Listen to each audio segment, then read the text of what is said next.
Okay, जी, Bismillahirrahmanirrahim. First of all, welcome to all of you. A very warm welcome, I should say, to this new session of Quran. And we have already had an orientation session a day or two before.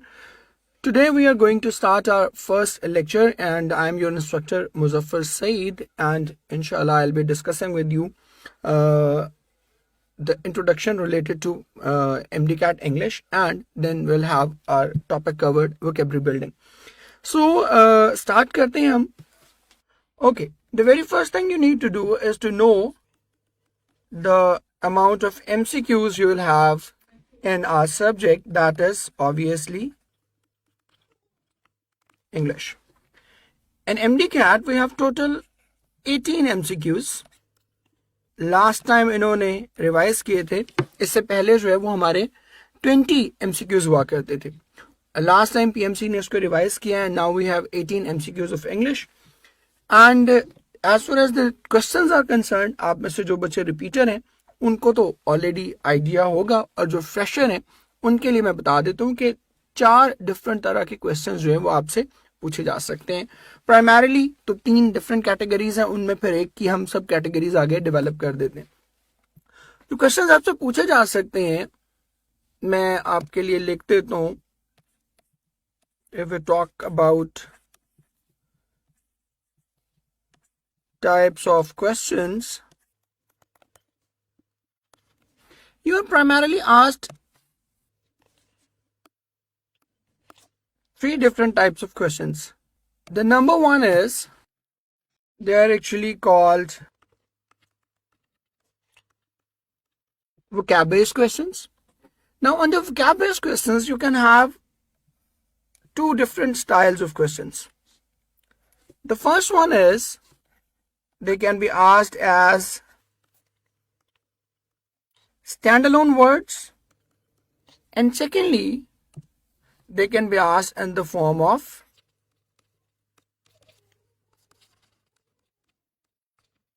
sentence completion. Now, what is sentence completion? We do it every day. Fill in the blanks. One of the very common things we have done in our lives. Fill in the blanks अब बहुत ही हम करते हैं. तो fill in the blanks की सूरत में आपसे questions पूछे जाते हैं. और स्टैंड अलोन वर्ड्स क्या हैं कि एक वर्ड दे दिया जाता है, अभी इसकी टाइप्स भी आगे करवा दूंगा आपको. एक वर्ड दे दिया जाता है और उसके नीचे 4 एंटोनिम्स या उसके 4 सिनोनिम्स जो है वो दे दिए जाते हैं. उसमें से एक जो है वो ऑब्वियसली उनका करेक्ट सिनोनिम होता है. सो एक तो ये वाला क्वेश्चन होता है, कॉमन है vocab बेस्ड में.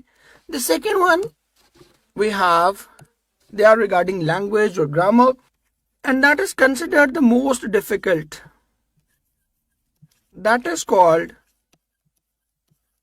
spot the error. Now, you're not generally familiar with this type of questions. आप ये नॉर्मली हमने किए नहीं होते. होता ये है इसमें कि 4 errors are proposed in a sentence, and only one is the actual error. 4 error आपको प्रपोज किए जाते हैं, जिसमें से सिर्फ एक जो है वो एक्चुअल एरर होता है और बाकी एक्चुअली एरर्स नहीं होते. And you will have to check, you will have to point out what is actually the right error. So ये स्पॉट द एरर के क्वेश्चन होता है. थर्ड वन जो हमें चाहिए होता है, that is regarding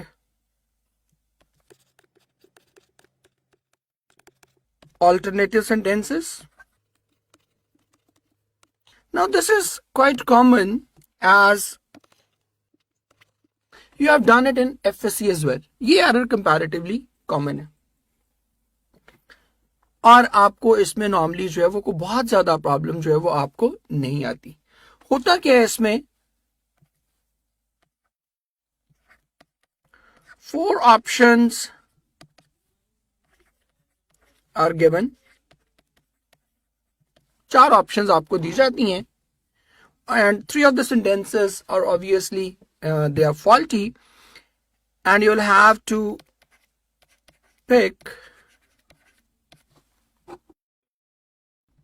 pick the right one. And this is very common. You have all already done it in FSC as well. Now let's come to the types and examples of all these questions. जो मैंने आपसे कहा कि vocab based questions होते हैं, they can be asked in two different ways. The number one method is that you will be given a standalone word. For example, I'm giving you a question here. A word was given to you, say, appalled. Now, this is a very familiar word. You have read it in FSC as well. And the options will be shocked, beta, devastated, Charlie, audacious, and delta will be bashful. Now you know that all are actually adjectives, but devastated means destroyed and audacious means brave, while bashful means shy. So our right option will be option alpha. Now these types of vocabulary questions are comparatively tougher to handle. Why? Because we do not have any background of the word. हमें कोई sense पीछे नहीं मिल रही होती, कुछ convey नहीं किया जा रहा होता. एज अ रिजल्ट क्या करते हैं, we tend to falter and we tend to make error. हम अक्सर इसमें जो है वो गड़बड़ करते हैं. फिर दूसरी तरह के सेंटेंस कंप्लीशन में आ जाते हैं. कैसे आते हैं? Let's see.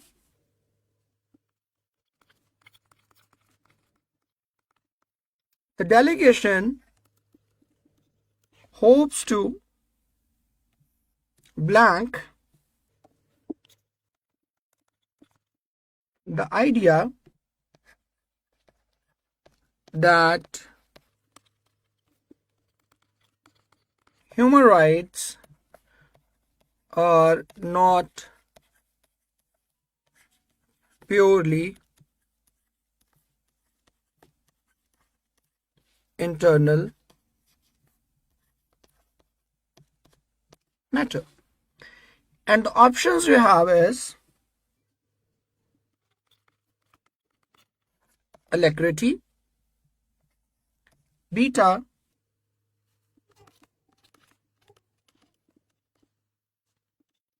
precipitation, Charlie,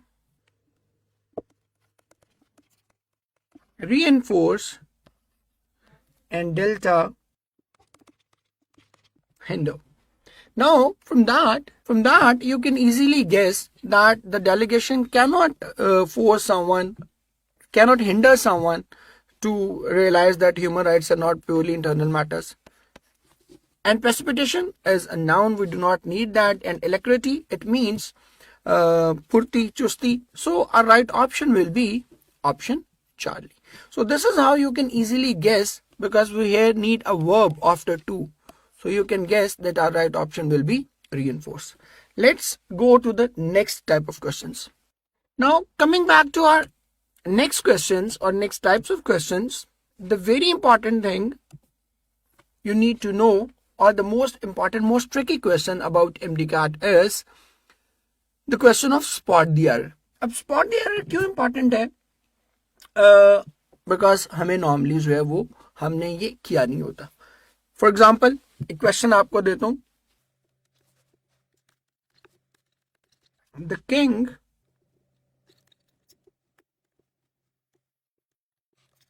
sent his agents alpha to the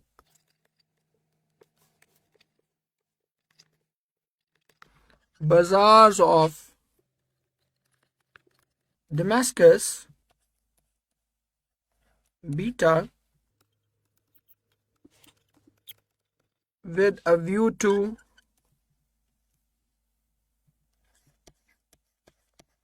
copy or buy Charlie,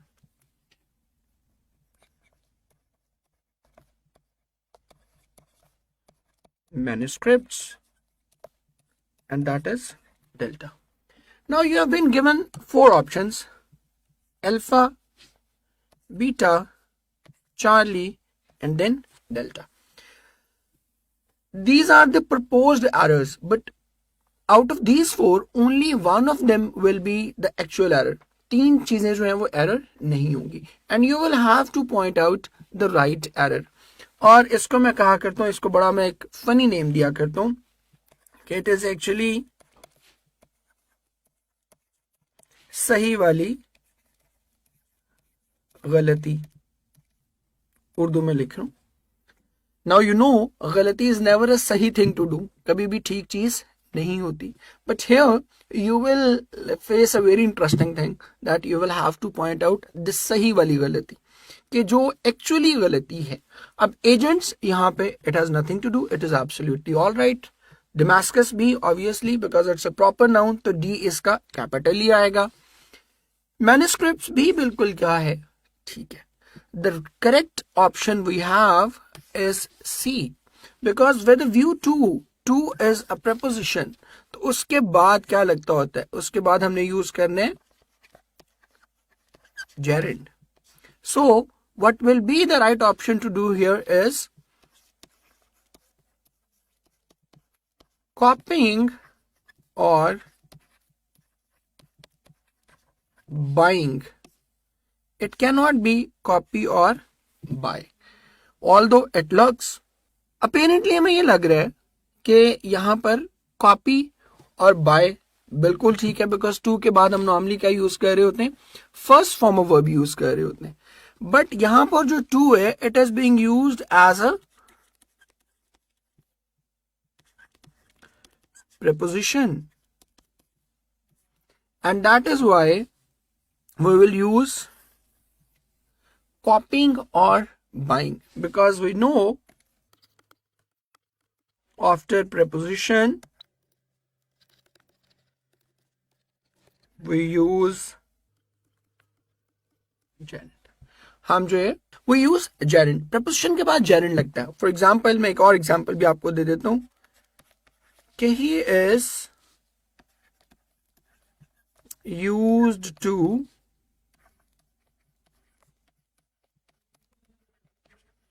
smoking. Here to is being used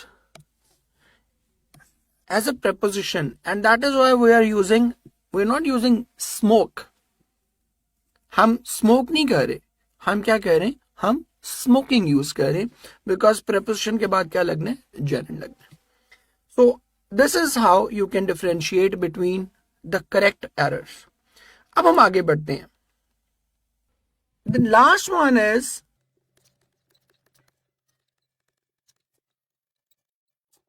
alternative sentences. Now what are alternative sentences? You are quite familiar with it.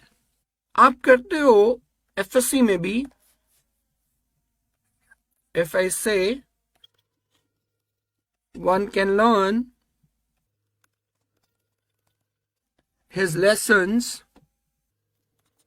if he applies his mind to it. Beta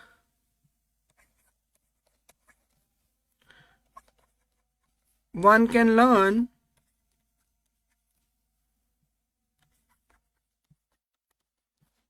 one's lessons if one applies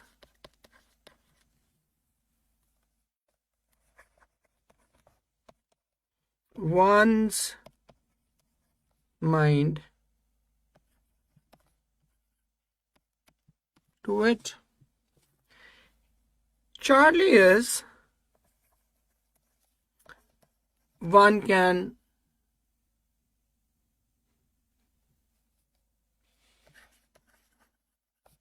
learn one's lessons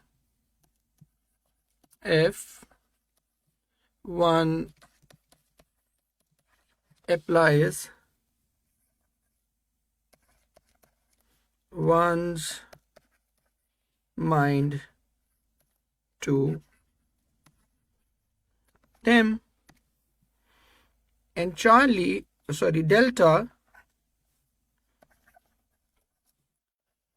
one can learn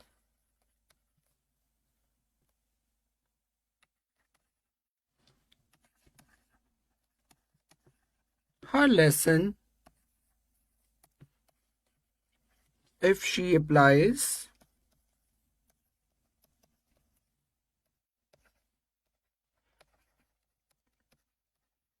her mind to them. Now let's check कि problem क्या है. अभी हमें पता है, now we know कि one का possessive case क्या होता है, that is ones, because ones में हम जनरलाइज कर रहे होते हैं. वन का पोजेसिव केस भी क्या है, वंस है. बट यहां पर हमने क्या यूज किया, the problem is with he and then we have use his. यहां भी हमने क्या यूज किया, हिज यूज किया. So it is a faulty thing. Second देखें, बहुत सारे बच्चे कह रहे हैं B, but look, be very careful. ये जो अल्टरनेटिव सेंटेंसेस हैं इसमें आपने बहुत ध्यान से काम करना होता है, बिकॉज आपको सारे के सारे एरर रिमूव करने होते हैं और एरर फ्री सेंटेंस आपको चाहिए होता है. अच्छा, एक चीज और भी आपको बता दूं कि वन के साथ हमेशा वंस क्यों होता है, because one is use to generalise a thing. सबके लिए अगर मैं ये कहूं ना कि if one works hard, one passes, you will feel that it is an incorrect thing. आपको लगेगा कि होना चाहिए if one works hard, one will pass, but that is a correct sentence. Why? Because when we use one, we are making it universal. हम generalise कर रहे हैं कि दुनिया में कोई भी शख्स जब भी कभी मेहनत करेगा तो वो क्या हो जाएगा, वो कामयाब हो जाएगा. ठीक है. सो वन जनरलाइज करने के लिए होता है. जब हम ही शी इट उसके साथ यूज करते हैं तो वी गेट पर्सन स्पेसिफिक. ही तो एक सिंगल पर्सन है ना, शी एक सिंगल पर्सन है, तो वी गेट पर्सन स्पेसिफिक. तो पर्सन स्पेसिफिक हमें यहां पर नहीं होना होता, इसलिए वन के बाद क्या यूज करते हैं, हमेशा वंस यूज करते हैं. Got it, clear. अब बहुत सारे बच्चे जो बी कह रहे थे, they have missed the trick. बताता हूं कैसे. वन के बाद वंस आ गया, ऑल राइट. यहां भी वंस आ गया, इट इज ओके. यहां भी वंस आ गया, that is good enough too.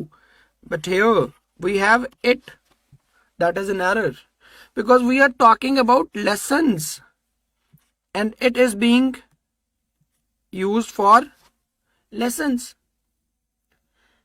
ठीक है. So it की जगह क्या आएगा, them. So the right option for us will be option Charlie. Got it? Clear हो गई. So now we are getting back to our main topic for today. That was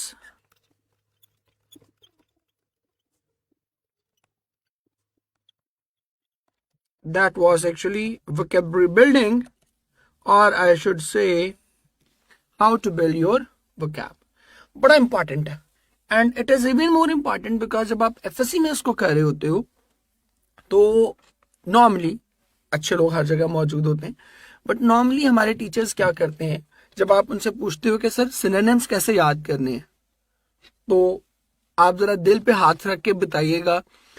majority, overwhelming majority teachers का एक पेट response होता है कि बेटे synonyms तो याद करने वाली चीज है. ठीक है. And this is what you get in response जब भी आप उनसे पूछते हैं कि सर वोकैब कैसे बिल्ड करें, सिनोनिम्स कैसे याद करें, and they will tell you कि भाई ये तो याद करने वाली चीज है. And that makes it even more tough. ये और भी ज्यादा जो है वो उसे क्या करती है, परेशान कुन बना देती है आप लोगों के लिए, और है भी परेशान कुन. Why? It is a testing thing because it is too vast. बहुत ही ज्यादा है, मतलब even after teaching for 21 years still there emerges a word जिसके मीनिंग के लिए हमें डिक्शनरी कंसल्ट करना पड़ जाती है. So it is such a vast thing कि इसकी कोई लिमिटलेस चीज है. That is why it is a tough thing to have. Then as I have told you, no tricks are taught at school. हमें जो है इसके मुतालिक कुछ भी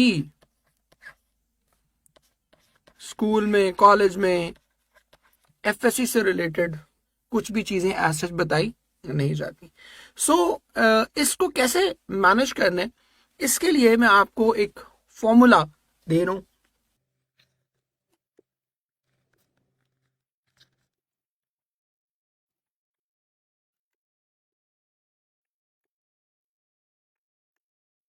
that is actually grasp MS. अब ये ग्रास्प एमएस क्या है हम देखते हैं. इसको मैं थोड़ा मुख्तसर कर देता हूं आपके लिए, ऊपर लिख देता हूं so that you may find it easy. grasp ms. अब इनमें से ये एक्रोनिम है. Basically every letter will stand for a word. किसी एक चीज को वो डिनोट करेगा. First of all let's talk about G. G is use for grouping. Now the first problem we have regarding vocabulary is, as I've just told you, that it is too vast.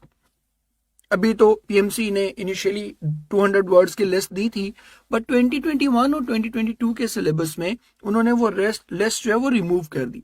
Although के majority synonyms और vocab के जो questions थे वो 2021 में भी उन्हीं 208 words में से आए थे, और उसके बाद फिर लास्ट ईयर भी मतलब 2022 में भी उन्हीं में से मेजॉरिटी वर्ड्स आए. कोई एक आध वन ऑफ वर्ड शायद इधर उधर से आया. बट रफली अगर आपको 500 वर्ड्स प्रिपेयर करने हैं, let's say you have 500 words to prepare. Now these 500 words are not actually 500 words. इनके सिनोनिम्स करने हैं आपको, और इन केस अगर आप 500 वर्ड्स के 5 सिनोनिम्स भी करते हैं ईच, तो इट बिकम्स 2500 वर्ड्स. अच्छा, इसके बाद फिर खाली सिनोनिम्स नहीं करने आपको, इनके क्या करने हैं, एंटोनिम्स भी करने हैं. So let's add 2500 antonyms as well, plus जो ओरिजिनल वर्ड्स हैं वो भी साथ ऐड हो जाएंगे. तो ये कितने हुए, they become 5500 words, and you have only 2 months to do it. और 5500 वर्ड्स पता कितने होते हैं, I am just giving you an idea कि कितने होते हैं. आपकी फर्स्ट ईयर सेकेंड ईयर मिला के टोटल शायद आपके वर्ड लेस देन 1000 बनते हैं. जो आपको सिनोनिम्स याद करने होते हैं ना, दे आर रफली अराउंड 1000, लेस देन 1000 ही रहते हैं, उससे ऊपर नहीं जाते. सो कहाँ 1000 और कहाँ straight away 5 times 6 times higher number of words जो आपको याद करने. So the best thing to do is grouping. पहली चीज हमने ये करनी है. अब ग्रुपिंग क्या है कि हम सिमिलर वर्ड्स के मीनिंग को एक साथ एडजस्ट कर लेते हैं, इकट्ठा रख लेते हैं. और इकट्ठे रखने से फायदा क्या होता है कि आपको एक वर्ड का मतलब भी अगर आता हो तो उस ग्रुप के सारे वर्ड्स के मतलब automatically you get to know, because you know कि इस सारे ग्रुप का मतलब क्या है, एक ही वर्ड का मतलब है. एक एग्जाम्पल करते हैं. For example I am writing a word aberration. Secondly anomaly. The third one is delusion. Fourth one is peculiarity. Fifth one is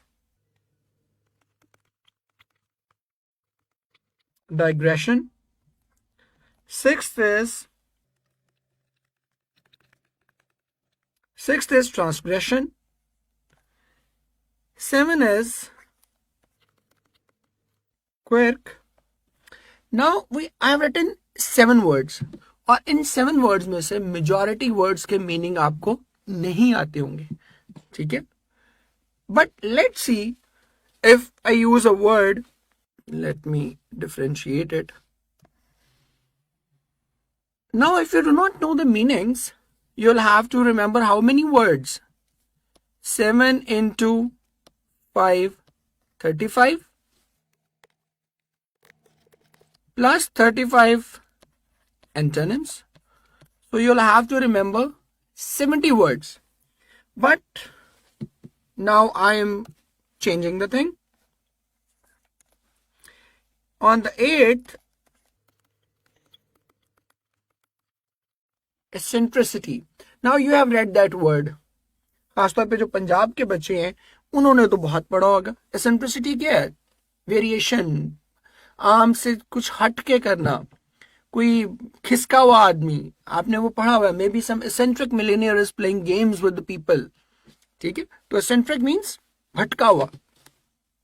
And on the 9, I should say variation, and on the 10th I can say oddity, and on the final one, अब यहां से आपको कुछ थोड़ा सा idea हो गया होगा कि as soon as I wrote oddity, odd is actually different. And if I say mistake, as soon as I write mistake, it is clear beyond any doubt that all these words actually mean the mistake, गलती, भटक जाना. ठीक है? So अगर ये 11 words आप वैसे याद करते तो क्या होता? 11 into 5, that is 55 plus 55. It would have been 110 words. And now instead of memorizing those 110 words, you do not have to remember even a single one, because you know कि इन सब का मीनिंग क्या है. They all mean the same thing. तो अगर इसका मतलब गलती है तो ट्रांसलेशन का मतलब भी क्या होगा? गलती होगा, भटक जाना. पेक्युलियरिटी का मतलब भी भटक जाना. डिलीजन का मतलब भी क्या होगा? भटक जाना. So I was telling you कि instead of writing memorizing all these words, आपने जो 11 words याद करने थे, अगर मैं इन सबको इकट्ठा एक ग्रुप में कर दूं तो आपके लिए इसको याद करना क्या हो जाएगा? आसान हो जाएगा. Because now you will get to know कि एब्रेशन का मतलब भी क्या है. एब्रेशन का मतलब भी मिस्टेक है. अनॉमली का मतलब भी मिस्टेक है. डिल्यूजन का मतलब भी मिस्टेक है. डाइग्रेशन का मतलब भी क्या है? मिस्टेक है. तो instead of memorizing 110 words, you will only have to memorize one single word, and that is mistake. Got it? Clear हो गया?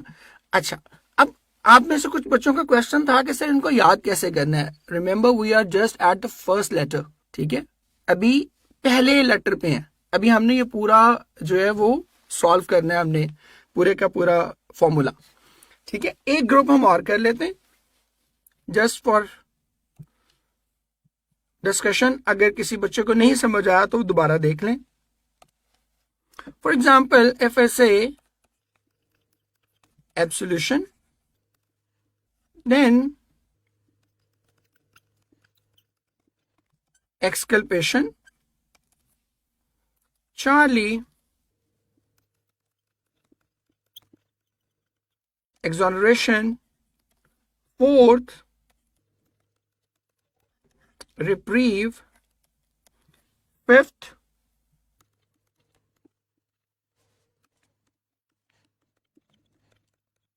dispensation, sixth, vindication, seventh is condoning. Eighth one is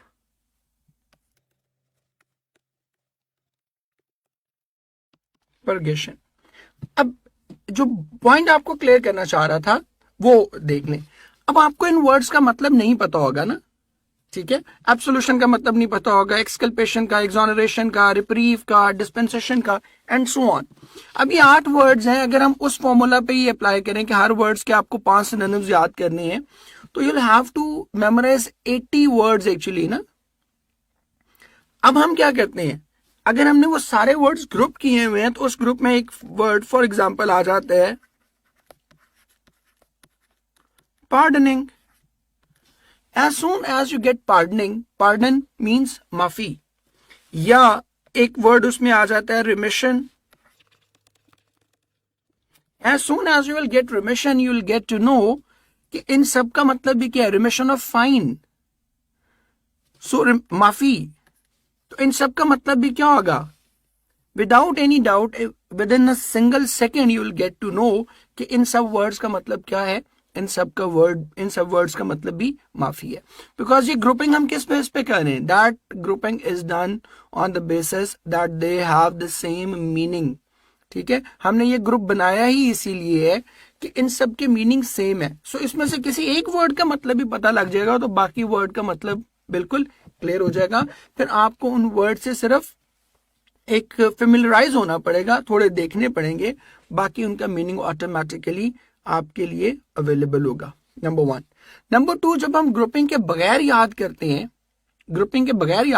हैं तो उसमें क्या होता है कि पहले आपने एब्सोल्यूशन का किया, एब्सोल्यूशन से नीचे आते आते जब तक आप करेंगे सपोज एक्सकल्पेशन का, तो एब्सोल्यूशन और एक्सकल्पेशन के मींस बेशुमार वर्ड्स और आ जाएंगे.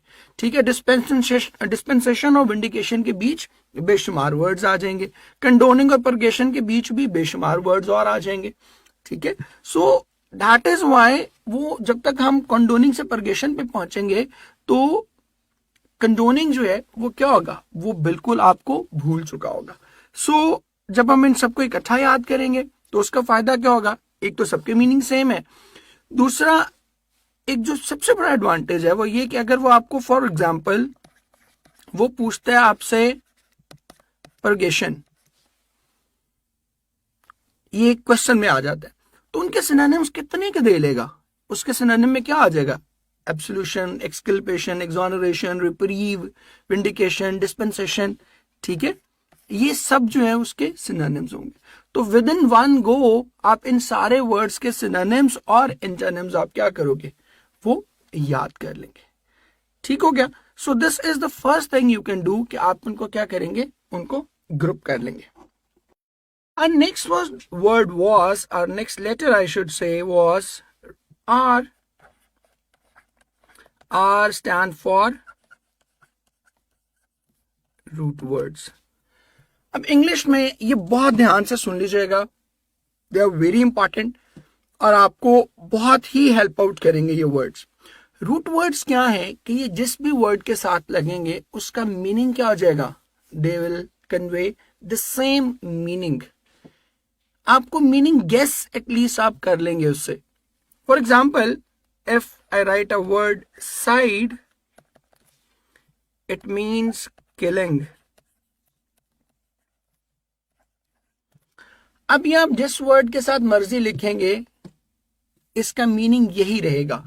फॉर एग्जाम्पल, आप कहते हो सुसाइड, आप कहते हो पेस्टिसाइड, आप कहते हैं इंसेक्टिसाइड, आप कहते हैं होमिसाइड, आप कहते हैं पैट्रिसाइड. इन सब का मीनिंग क्या रहेगा, इनका सेम रहेगा. इन the same way you use a word port, it means movement. ये जिसके साथ भी लगेगा एक ही मीनिंग होगा. जैसे आप कहते हो ट्रांसपोर्ट, एयरपोर्ट, पोर्टेबल. ठीक है, तो पोर्ट जिसके साथ, पोर्टर कुली, तो पोर्ट जिसके साथ भी लगेगा उसका मीनिंग सेम होगा. इन द सेम वे एक वर्ड है बेने, it means positive, something that is good. अब इसके कितने ही वर्ड्स हैं, मसलन आप कहते हो benefit, beneficial, benevolent, benefactor, ठीक है,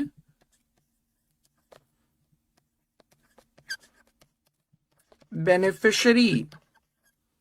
बेने जिसके साथ भी लगेगा उसका मीनिंग क्या हो जाएगा, उसका मीनिंग अच्छा हो जाएगा। Same is the case with mal, ये नेगेटिव मीनिंग है, ये जिसके साथ भी लगेगा उसका मतलब क्या बना देगा, उसका मतलब नेगेटिव बना देगा। फॉर एग्जाम्पल इफ यू से मैल प्रैक्टिस, आप कहते हो मैल फंक्शन, आप कहते हो malignant, आप कहते हैं malicious। नो, मैल जिसके साथ भी लग रहा है उसका मतलब क्या हो रहा है, उसका मतलब है समथिंग दैट इज बैड, ठीक है। इसी तरह एक वर्ड है ट्रांस, इसका मतलब भी है movement.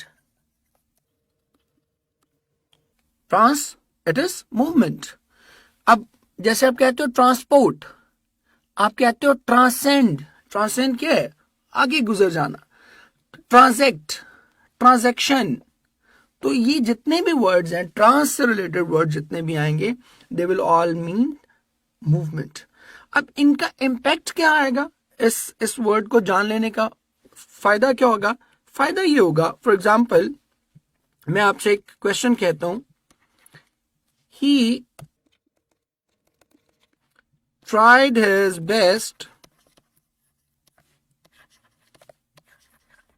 to look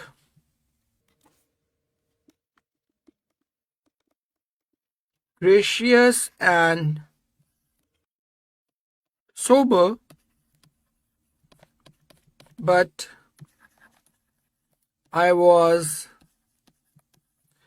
aware of his, and the options I have is benefaction, beta, homicide, Charlie, malediction, and delta,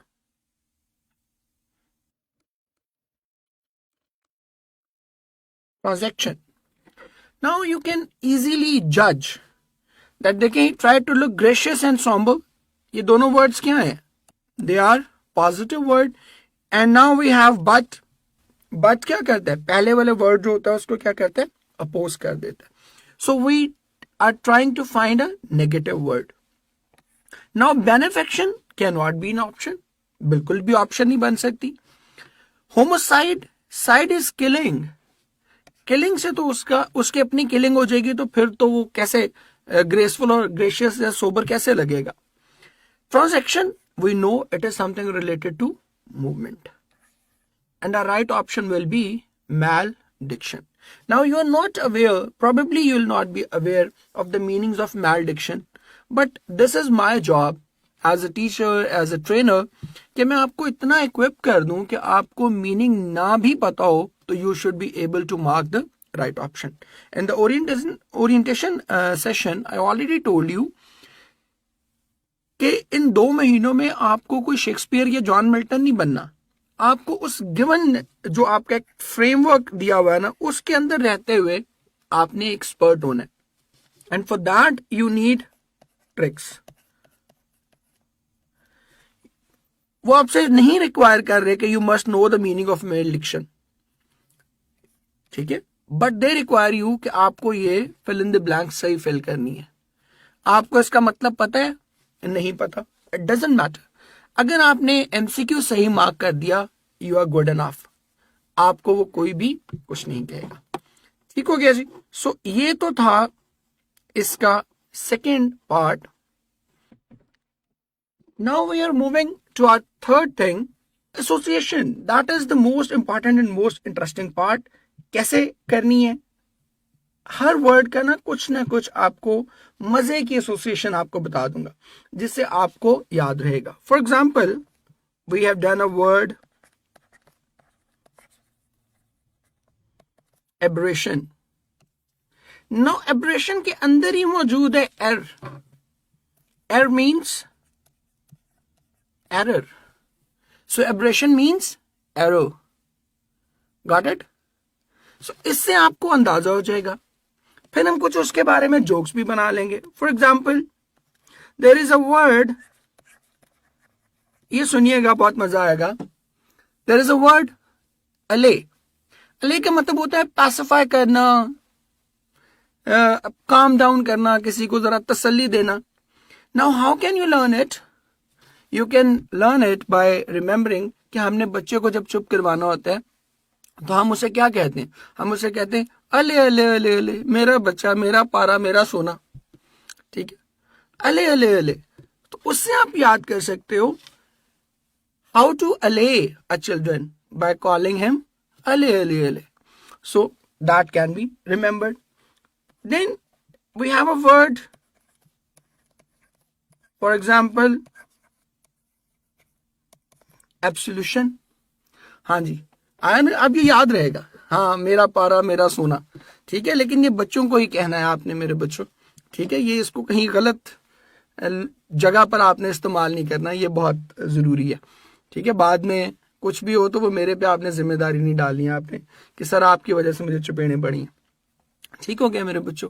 चलो आगे चलते हैं. एब्सोल्यूशन. अब एब्सोल्यूशन का हमने अभी क्या कहा था? एब्सोल्यूशन का हमने कहा था माफी. How can it be remembered? You can remember it. अब सोल्यूशन. अब सोल्यूशन क्या बचा है? Go for absolution. ये हम सब कहीं ना कहीं करते हैं लाइफ में. पकड़े गए किसी काम से, अब्बा ने अम्मा ने पकड़ लिया. पहले तो हम क्या करते हैं? बहाने बनाते हैं. नहीं अब्बू, गलती से हो गया, ऐसा करने का मेरा नहीं था, कोई इरादा नहीं था, गलती से हो गया. जब वो सारी ऑप्शंस आपके खत्म हो जाते हैं, देन यू फील कि यार अब सोल्यूशन क्या है? Go for absolution. कि फाइनल सोल्यूशन क्या होता है? माफी. तो सब जब सोल्यूशंस खत्म होते हैं तो फिर then there is a word, for example, comely. Comely कहते हैं खूबसूरत, प्यारी. There was a movie, धूम 3, उसका एक गाना था कमली कमली, याद है? उससे आप याद कर सकते हो the woman in Kamli was कॉमिली. ठीक है, the woman in Kamli was actually कॉमिली. कि वो क्या थी? वो बड़ी खूबसूरत थी. सो इससे आप इसको याद कर सकते हो. Then another word coming up,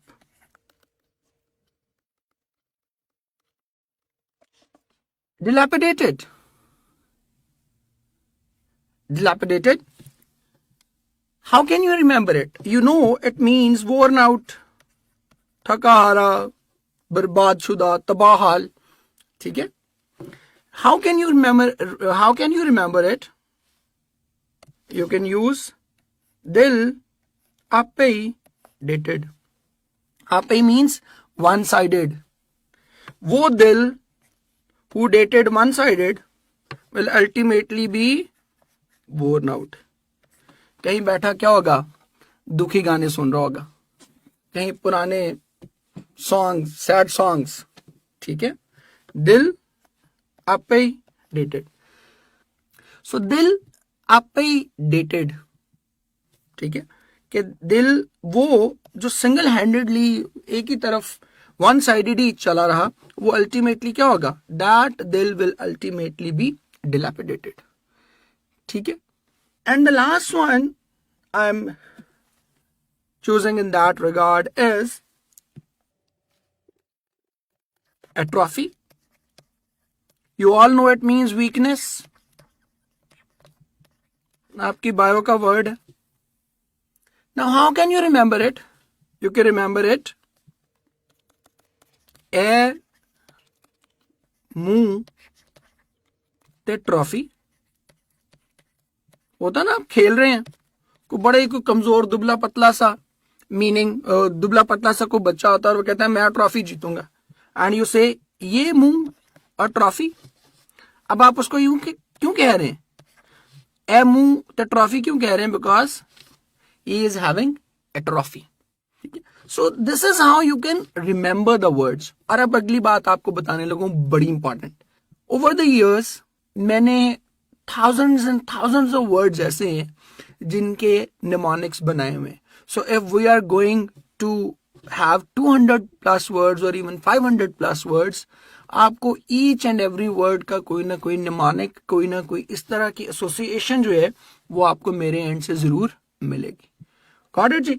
So इसके लिए भी आपको मेहनत करने की जरूरत नहीं है. Moving on to next one जी. जल्दी से हम कहते हैं S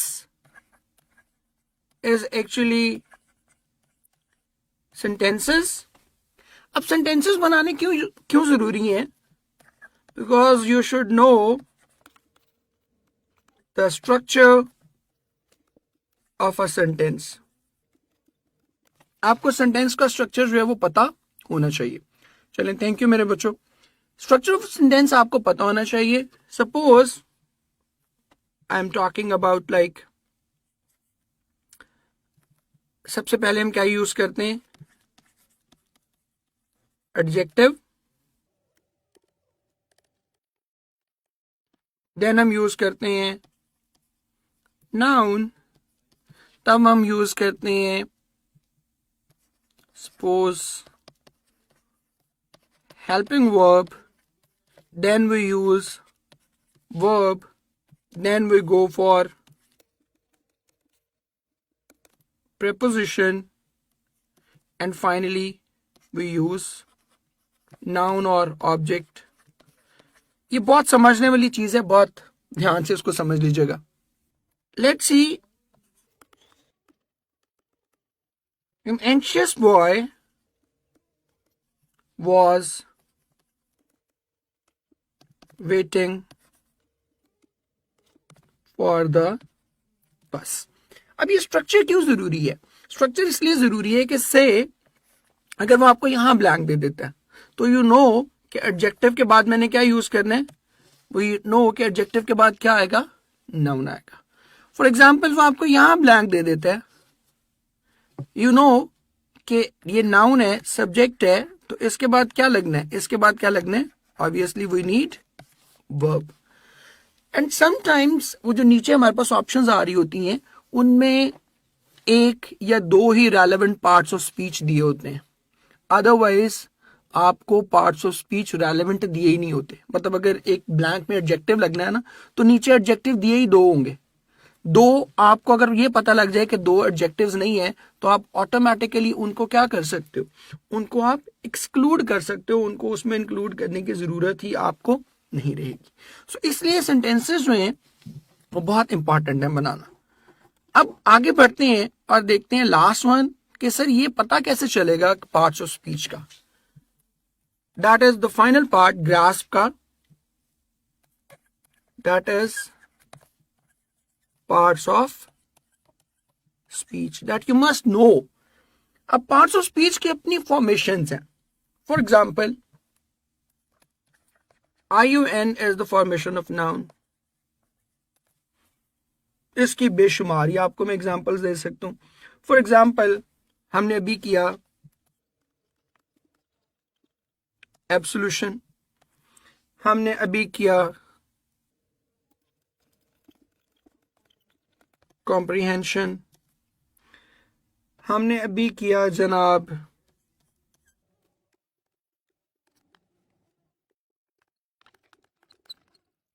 ट्रांसपोर्टेशन. ठीक है, ये हमने किया ना.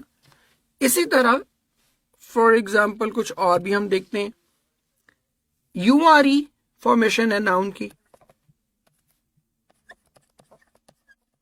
जैसे आप कहते हैं लिटरेट से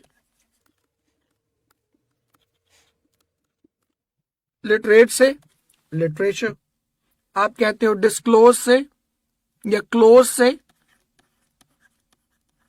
क्लोयर, आप कहते हो कंपोज से composer. In the same way expose से आप क्या कहते हैं, एक्सपोयर। तो यू आर ई जहां भी आ रहा है that is actually noun. Same is the case, बस मेरे पुत्र अभी 2 मिनट में खत्म हो रहा है। Same is the case with I F Y, that is verb. आप करते हो पैसिफाई, आप कहते हैं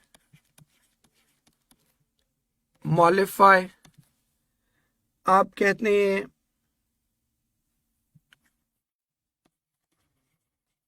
qualify.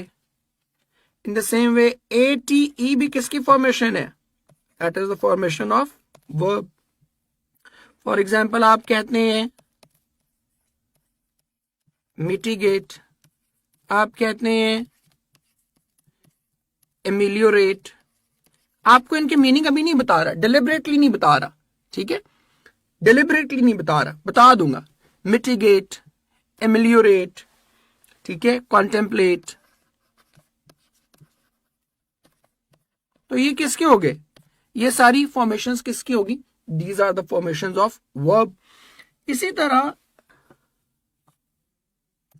ISH is the formation of adjective. For example, if I say childish, rakish, stylish, ठीक है। फुल किसकी फॉर्मेशन है, एडजेक्टिव की। मैं कहता हूं bashful, harmful, joyful, and last one ly, that is the formation of adverb। जैसे मैं कहता हूं luckily, cheerfully, massively। सो इनसे आपको इंफॉर्मेशन से आइडिया हो जाएगा एक्चुअली कि नीचे वर्ड्स जो हैं वो क्या हैं, क्विकली, स्लोली, लवली, ठीक है। अब इन पार्ट्स ऑफ स्पीच के जो नॉलेज है उसको यूज कैसे करना है, अब इनको यूज कैसे करना है ये देखिएगा, that is the most important thing, ठीक है। Writing an MCQ for you. The mother his best to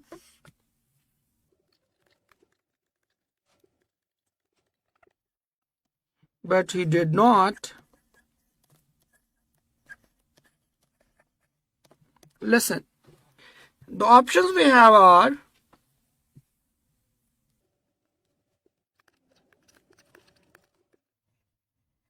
contemplation, Peter, mitigate, Charlie,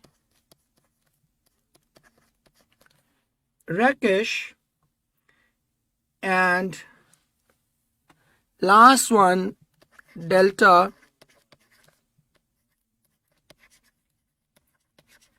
scornfully.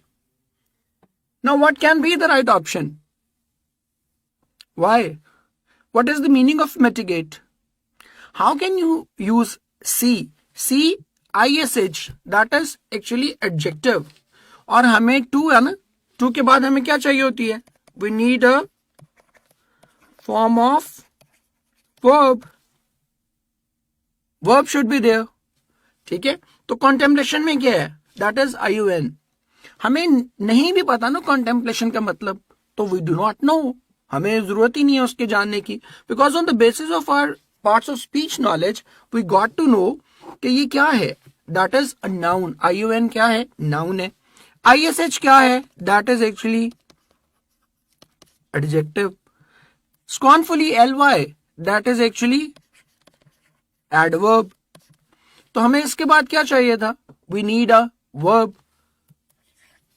तो right option will be option beta. Got it? अब हमें mitigate का मतलब नहीं पता, but this is my job कि आपको इतना equip कर दूं. C वाला एडजेक्टिव और D वाला एडवर्ब है, बिल्कुल आपको इतना इक्विप कर दूं कि आपको मतलब ना भी पता हो, even then you should be able to mark your option. एक एमसीक्यू बस और करते हैं और फिर आप बच्चों को मैं आजाद कर दूंगा. ही वॉज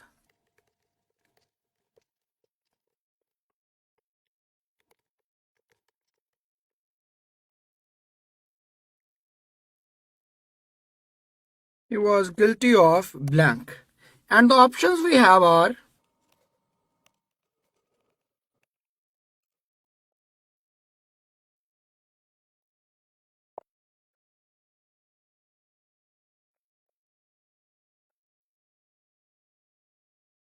preposition के बाद क्या लगना है? preposition के बाद क्या लगना है जी? After preposition we need a noun. We have a noun, transgression, but transgression, trans means something related to movement. अगर किसी चीज की मूवमेंट है तो डेथ सेंटेंस तो नहीं उस पे होगा ना, ठीक है. चेस्टाइज भी वर्ब है, ISE वर्ब की फॉर्मेशन होती है, इट इज वर्ब, ठीक है. तो ये भी नहीं लगेगा. डिस्क्लोजर, सिर्फ किसी बात पर एक्सपोज करना किसी को, उससे उसको डेथ सेंटेंस मिलेगा? No. So the only thing that can cause death it is patricide, because side means killing. I've just told you side का मतलब क्या है? That is killing. So even then you do not know the meaning of patricide, you can mark the right option. That is the beauty of this formula, कि आपको नहीं भी मतलब पता, फिर भी आपने क्या किया? करेक्ट ऑप्शन मार्क कर दी. And that is why I am here, कि आपको इतना इक्विप करूं, इतना जबरदस्त बना दूं कि आप लोग बगैर उसके कर सकें. अब लास्ट मिनट बस. G stood for grouping, R stood for root words, A stood for association, S stood for sentences, P stood for parts of speech. And can anyone guess what do we mean by MS? That is Muzaffar Saeed. That is actually me. So it is again a thing for you that if you want to learn English, then what should you do? You should grasp MS, Muzaffar Saeed. Thank you. आप सोच रहे होंगे कि इससे पता नहीं क्या बनेगा. ठीक हो गया जी. So hopefully if you will continue to grasp mister Muzaffar Saeed, English will be very easy for you. चले, थैंक यू मेरे बच्चों. जीते ने.